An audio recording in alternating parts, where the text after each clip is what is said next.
l'alcoolisme, nous avons presque le problème inverse. Nous avons trop de pièces. C'est comme un puzzle de 100 pièces, mais lorsque vous ouvrez la boîte, vous découvrez qu'il y a 10 000 pièces.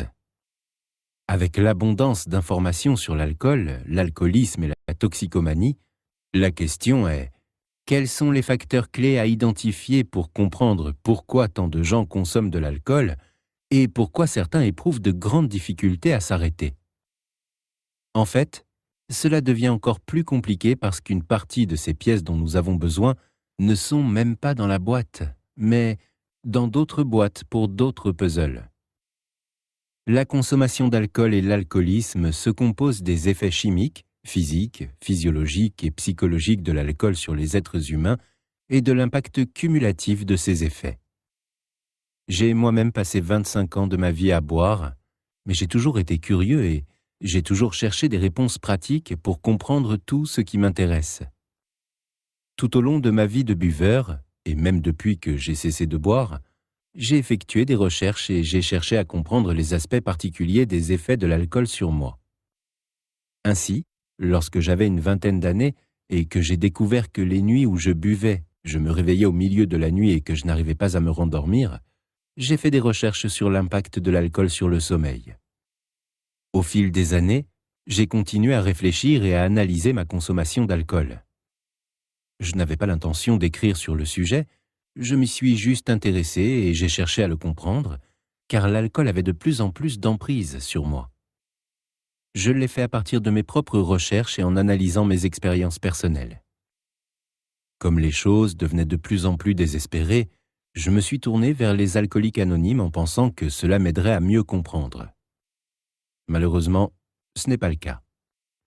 Les alcooliques anonymes est essentiellement un programme spirituel. Il est basé sur la prémisse que Dieu apportera la solution. C'est bien si vous cherchez une réponse spirituelle, mais ce n'était pas mon cas. Je voulais une réponse logique et scientifique. Si Dieu, sous quelque forme qu'il ou elle puisse exister, permet à des enfants innocents de mourir d'une mort douloureuse et dégradante, pourquoi diable devrait-il me sauver, moi, un avocat de la ville d'âge moyen, de sa propre avidité pour l'alcool? Je ne discute pas de l'existence de Dieu. Je lutte simplement pour comprendre pourquoi il ou elle s'impliquerait si directement dans ce domaine et pas dans les autres. Si Dieu existe, alors il semble qu'au lieu de résoudre nos problèmes pour nous, il ou elle nous pourvoit plutôt de l'intelligence, de la compréhension, de la sagesse et de la compassion nécessaires pour résoudre nos propres problèmes.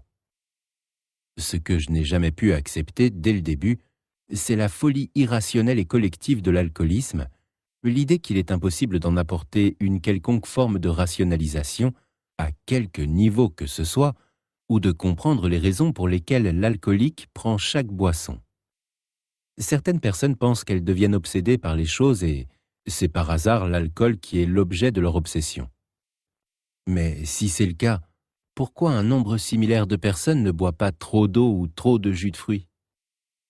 On estime que 17,6 millions de personnes vivent avec une dépendance à l'alcool, et ce, seulement aux États-Unis. Vous pensez peut-être que c'est parce que boire trop d'eau n'est pas mauvais pour vous. En fait, l'hyponatrémie est une condition causée par la consommation d'une trop grande quantité d'eau et elle peut être fatale. Pourquoi est-ce par l'alcool en particulier que tant de gens deviennent obsédés? Une chose qui est devenue évidente pour moi en écoutant les buveurs, tant ceux qui ont un problème que les buveurs normaux, c'est que je n'étais pas le seul à vouloir comprendre le phénomène et, plus important encore, que les connaissances et la compréhension que j'avais pouvaient aider les autres. C'est pourquoi l'alcool expliqué existe. Il a pour but de fournir une compréhension de la consommation d'alcool, de l'alcoolisme et de la dépendance en général, et de fournir une solution pratique pour ceux qui veulent s'en défaire. Il s'agit de mes conclusions basées sur mes recherches et observations de ma propre consommation. Pour ceux qui écoutent ce livre audio par curiosité, il n'y a aucune raison de continuer à écouter ce chapitre. Vous pouvez passer directement au chapitre 2. Cependant, pour ceux qui ont l'intention d'arrêter de boire, qui considèrent qu'ils peuvent avoir un problème lié à cela, ou qui envisagent la possibilité d'arrêter ou de réduire leur consommation, vous trouverez ci-après quelques conseils qui vous permettront de tirer le meilleur de ce livre. Avant d'écouter ce livre audio, tout d'abord, si vous buvez encore, il n'est pas nécessaire de s'arrêter avant de le faire. Il y a quelques mises en garde à ce sujet. La clé de ce livre est l'information qu'il fournit. Il ne vous sera utile que si vous pouvez comprendre et assimiler cette information. Chaque fois que vous prenez ce livre, sachez que si vous avez bu avant de commencer à écouter, votre capacité de traitement et de rétention de l'information s'en trouvera réduite. Plus vous buvez, plus cette capacité sera altérée. Il est donc préférable que vous l'écoutiez chaque jour avant de boire. Cependant, si vous êtes un alcoolique chronique, il est peu probable que vous puissiez écouter, comprendre et assimiler l'information contenue dans ce livre, tout en souffrant d'un sevrage alcoolique grave. Si vous êtes dans ce cas, la meilleure façon de surmonter le problème est de vous concentrer sur un seul chapitre par jour. Écoutez ce chapitre aussi souvent que vous le pourrez pendant la journée. Les chapitres sont assez courts et vous serez capable au cours d'une journée d'absorber, par répétition si rien d'autre, suffisamment pour comprendre l'information contenue dans ces chapitres. Deuxièmement, si vous buvez en lisant ce livre, la méthode la plus efficace pour vous arrêter est de vous assurer que lorsque vous buvez, vous le faites dans un environnement calme et privé si possible. Examinez tout ce que je dis et mettez-le en lien avec votre propre consommation d'alcool. Vous devriez vérifier tout ce que je dis à propos de votre propre et commencer à analyser et à penser à votre consommation d'alcool pendant que vous en ingérez, en vous concentrant sur le goût et l'effet de chaque boisson, sur l'effet cumulé de plusieurs boissons, ainsi que sur l'effet physique quand il commence à s'estomper. En fin de compte, ce livre n'est qu'une collection de mots, un tas d'idées. Ces idées ne vous seront utiles que si vous pouvez vous prouver qu'elles sont vraies. Enfin, vous devriez noter que boire pendant que vous écoutez ce livre ne s'applique que si vous êtes encore un buveur ou une buveuse. Si vous avez arrêté, même si ça ne fait pas longtemps, il n'est pas nécessaire de recommencer à boire avant de lire ce livre, car vous pouvez toujours tester ce que je dis en vous référant à votre mémoire et en faisant preuve de bon sens et de logique.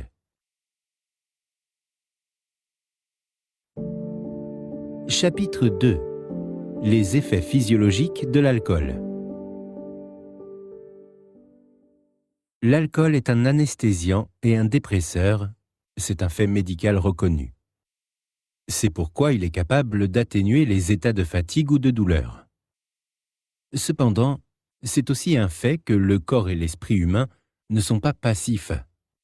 Ils sont réactifs et réagissent au monde qui les entoure et aux aliments et drogues que nous y mettons. Le cerveau a sa propre réserve de médicaments qu'il libère dans notre circulation sanguine au fur et à mesure qu'ils sont nécessaires. Il les libérera en période de stress, de faim et de peur, et également en réaction aux drogues externes qui entrent dans notre système. Si nous prenons régulièrement un médicament, notre cerveau et notre corps réagiront à cela et agiront même en conséquence. En effet, plus nous prenons régulièrement un médicament externe, plus notre corps apprendra à contrer ses effets. Par exemple, je bois du café. J'en bois une assez bonne quantité le matin, puis j'ai tendance à ne plus en boire l'après-midi et le soir. Quand je me réveille le matin, je me sens souvent très fatigué, jusqu'à ce que j'ai pris mon café. Mais avant de boire du café, je n'avais pas cette sensation de fatigue, et je me sentais comme maintenant après avoir bu un café, c'est-à-dire assez gai et léger. Tout cela est tout à fait logique. Quand j'étais enfant, et même adulte, quand je ne buvais pas régulièrement de caféine, et que je me réveillais, mon cerveau libérait des stimulants dans mon système et je me sentais réveillé et prêt à commencer la journée. Puis, à un moment donné, j'ai essayé le café. Le café contient de la caféine, un stimulant, qui m'a fait me sentir tout de suite plus éveillé. J'ai donc commencé à prendre un café le matin de façon régulière. Cependant, mon cerveau s'est rendu compte qu'un stimulant étranger était introduit en moi le matin, alors il a cessé de libérer son propre stimulant. Depuis, sans ma dose matinale de caféine, je me sens fatigué et désorienté, et quand j'ai bu ma caféine, je me sens à peu près comme je le devrais. Je sais aussi, grâce à l'arrêt de la caféine, que l'organisme réagit également lorsque le café est retiré. La sensation de fatigue se ressent de moins en moins, jusqu'à s'estomper entièrement en 4 à 5 jours. Tout ce qui se passe, c'est que mon corps compense à nouveau le manque de stimulants externes et revient à fournir son propre stimulant. La majorité des gens peuvent s'identifier à cette expérience. Donc, si nous acceptons que le corps agisse de cette façon par rapport à un stimulant, pourquoi ne réagirait-il pas de la même façon face à un dépresseur? En d'autres termes, tout le monde sait que plus nous buvons, plus nous développons une tolérance à l'alcool et plus nous sommes capables de boire. À un moment donné de sa vie, Richard Burton buvait 3 ou 4 bouteilles de spiritueux par jour. La plupart des gens ne boivent même pas autant d'eau par jour. Richard Burton était évidemment un homme très fort physiquement pour être capable d'ingérer autant d'alcool en une journée, mais même lui a dû avoir besoin de temps pour atteindre de telles quantités. Même la personne la plus forte de la planète ne pourrait pas s'asseoir, boire 4 bouteilles d'alcool en un jour et s'attendre à survivre si elle n'a jamais bu une goutte d'alcool auparavant. Si vous comparez la quantité que vous pouviez supporter facilement lorsque vous avez commencé à boire par rapport à la quantité que vous pouviez boire après quelques années, je suis sûr que vous verrez une augmentation marquée. Il s'agit d'une chose assez banale et en aucun cas controversée, et il en va de même pour beaucoup d'autres choses comme le tabagisme, la consommation de caféine, etc. Mais combien d'entre nous se sont arrêtés pour réfléchir aux changements qui nous permettent d'absorber une plus grande quantité d'un poison particulier, une quantité qui nous aurait rendus extrêmement malades ou même morts si nous l'avions bu au départ? Ce n'est pas, par exemple, parce que notre foie est devenu plus fort. Le foie n'est pas un muscle qui, lorsqu'il est sollicité, devient plus robuste. En fait, plus nous en abusons, plus il s'affaiblit. Alors, qu'est-ce qui change? Les changements sont en fait de 2 ordres. Premièrement, les parties de notre cerveau et de notre système nerveux, qui sont particulièrement vulnérables aux effets dépressifs de l'alcool, deviennent plus sensibles, de sorte qu'elles peuvent travailler même sous l'influence des effets anesthésiants de l'alcool. Deuxièmement, l'organisme devient plus apte à fabriquer et à libérer des stimulants et des hormones de stress pour contrecarrer les effets de l'alcool. C'est une réaction parfaitement naturelle et saine. C'est le corps humain qui s'occupe des effets toxiques d'une substance externe et qui s'y oppose afin que nous puissions y survivre. Plus l'être humain est fort et en bonne santé, plus son corps est compétent pour contrer les effets toxiques de l'alcool de cette façon. Il est également vrai que plus nous buvons de l'alcool en grande quantité, plus notre corps devient efficace au fil du temps pour le combattre. Cependant, aussi naturel et sain qu'il soit, le fait est que lorsque nous avons des parties de notre cerveau et de notre système nerveux qui sont plus sensibles, ainsi qu'une quantité accrue de stimulants et d'hormones de stress dans notre système, nous nous sentons non seulement tendus, mais aussi exceptionnellement nerveux et anxieux.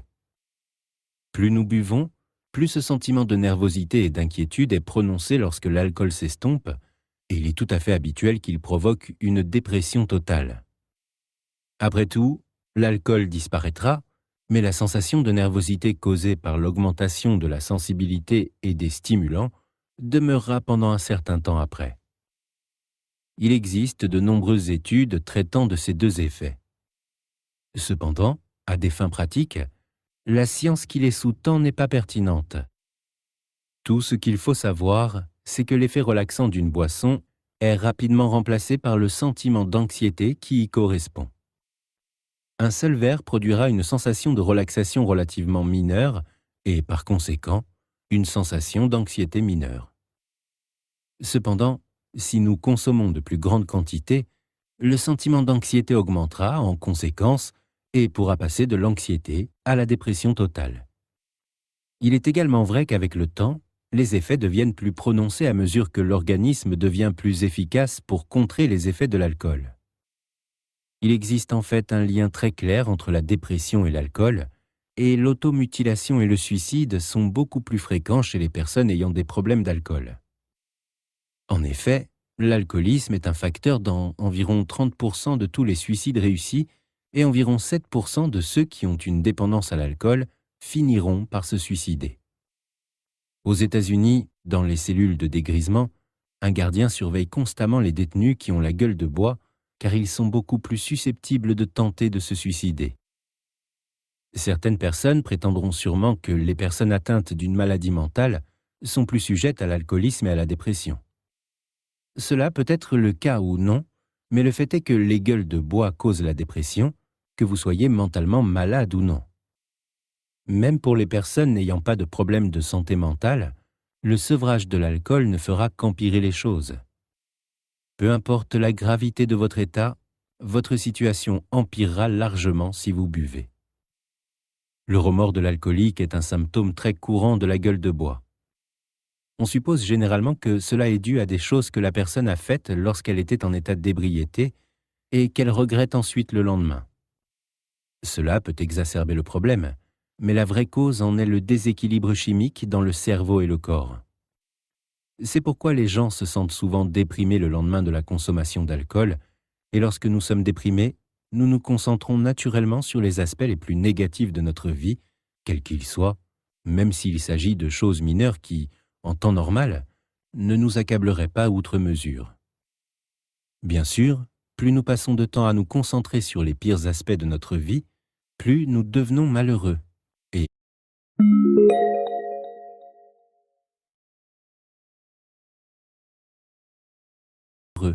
Et comme nous sommes déprimés de toute façon en raison du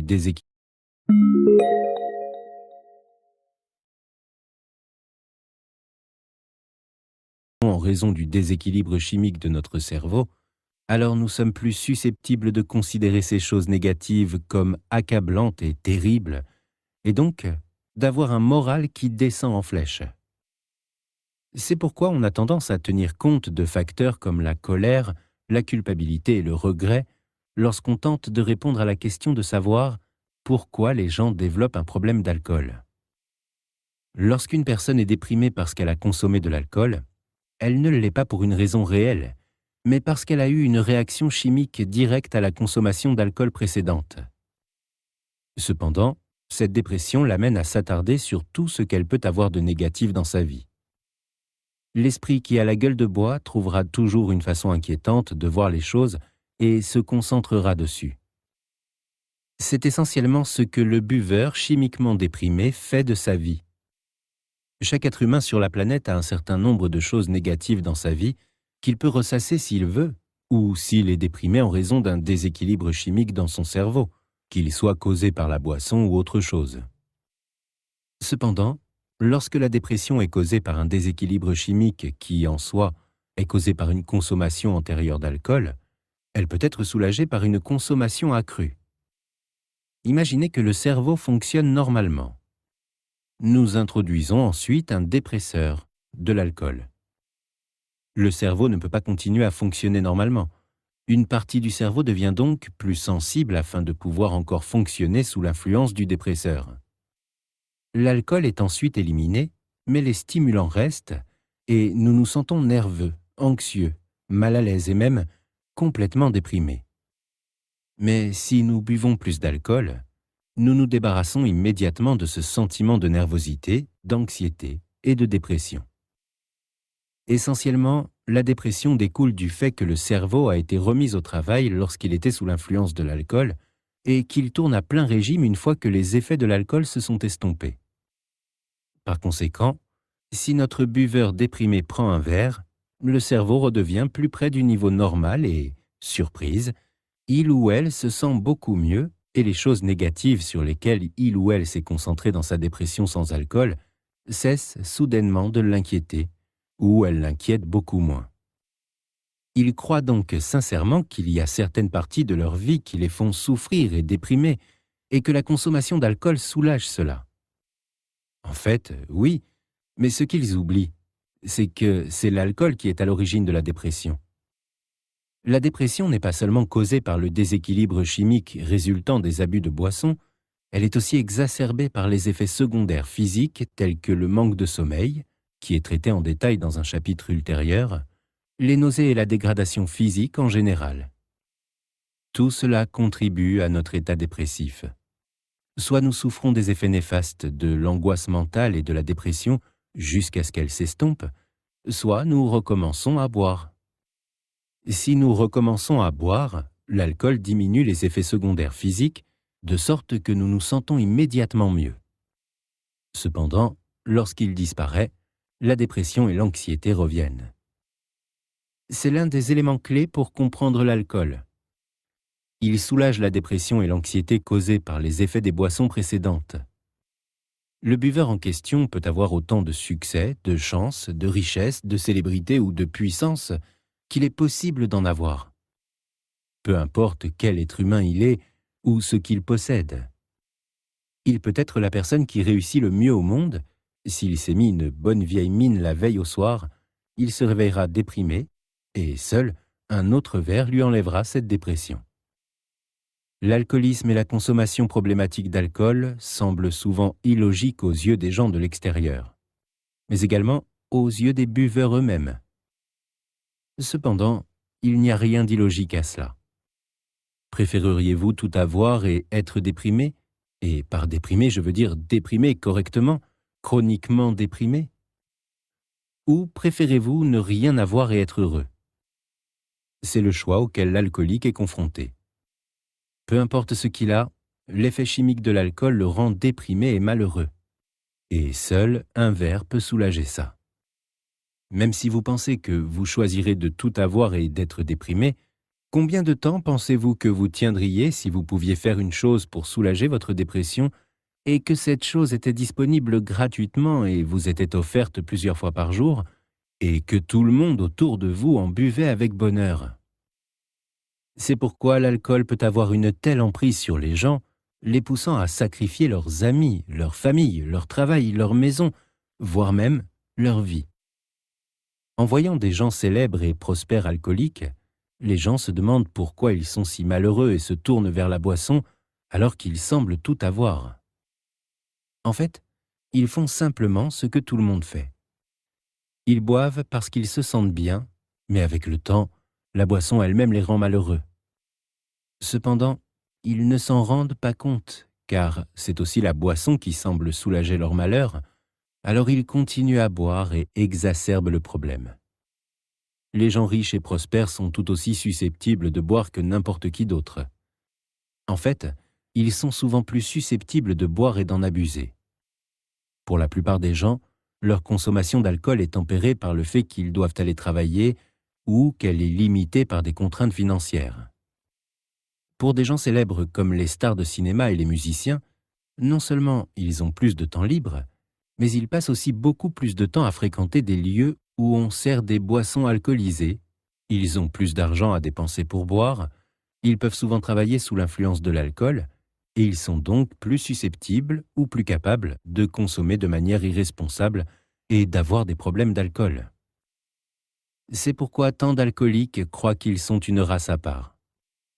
Ils ne sont pas heureux, peu importe ce qu'ils ont dans la vie, et la seule chose qui peut vraiment soulager leur souffrance est un verre. Peu importe ce qu'ils ont dans la vie et peu importe à quel point ils devraient être heureux, ils seront déprimés à cause du déséquilibre chimique causé par la boisson. Et ils croient que cette dépression ne peut être soulagée que par plus de boissons. C'est bien sûr exact, mais la partie cruciale qui leur manque, c'est que c'est l'alcool qui les a fait déprimer en premier et que le soulagement de cette dépression par l'alcool est partiel et temporaire. Le seul remède permanent et complet, c'est d'arrêter de boire. L'ironie, c'est que les buveurs problématiques dépensent souvent des milliers de livres sterling en psychothérapie coûteuse pour comprendre pourquoi ils sont si malheureux, afin de pouvoir à leur tour arrêter de boire, mais en fait, ils doivent procéder exactement de la manière inverse. Arrêter de boire, laisser les effets s'estomper, puis faire le point sur leur vie.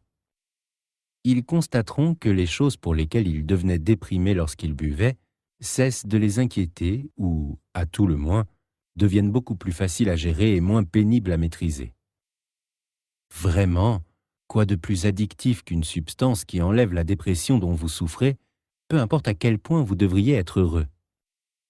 Bien sûr, tout comme il y a des choses négatives dans la vie de chaque être humain sur lesquelles il peut s'attarder s'il est déprimé en raison d'un déséquilibre chimique dans son esprit, il y a aussi des choses qui sont vraiment déprimantes, même s'il n'y a aucun déséquilibre chimique.